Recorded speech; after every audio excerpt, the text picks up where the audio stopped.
Welcome to the fastest 3 minutes for week 5 for Password is Taco. We got some people in the running like Matthew Durgan with 560 total points.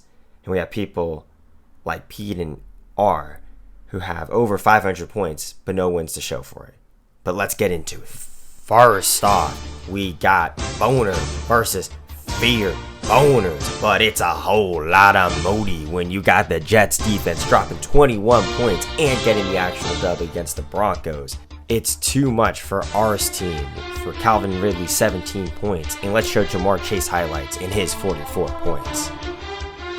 Next, we got Matt versus Adam. Matt's getting unfortunate with Anthony Richardson always getting hurt. How many times is this now? But he does have Dallas Goedert, but it's not enough for Stephon Diggs and Breece Hall's 27 huge points to lead him to the victory. Adam is now in sole possession of first place of the league.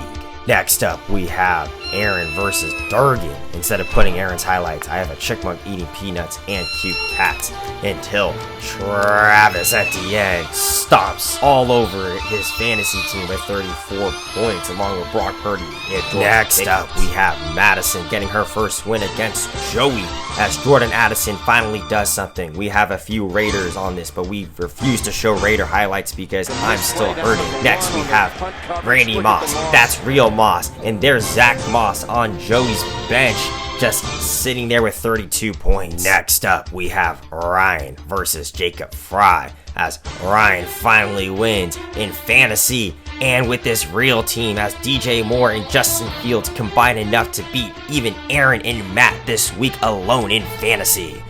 But Jacob Fry, at least you still have George Kittle, and Sam Howell is looking like a competent quarterback. Next up, we have AJ losing by 0.8 points to Grant. What a heartbreaking loss in probably the best game of the weekend. Best meaning it was close, not meaning there were good people playing, as we see Christian McCaffrey disappearing in a blowout. And next we have me losing to Pete. It hurts. Tyreek Hill just running all over your team. 28 fantasy points. Same with Jalen Hurts. And there's Nakua. Cooper Kupp coming back didn't slow him down. And this guy was hurt, and he was supposed to play. And the Packers suck. And my team sucks now. Go, Pack, go! Let's take a look at the standings, because that's what matters in the end. First, let's take a look at the East. We have Adam Gilday leading the pack at number 1 with a 4-1 record and the highest amount of waiver money at 167, even though we have Pete in 6th place at 2-3 with the highest amount of points at 125. Next, let's go to the West, and I'm glad I'm not in this division, as the top 4 teams have over 500 points for, as we have Matthew Durgan leading the way at 3-2 with still $200 waivers left. We still got a lot of time, and it's anyone's game who's going to win in week 6.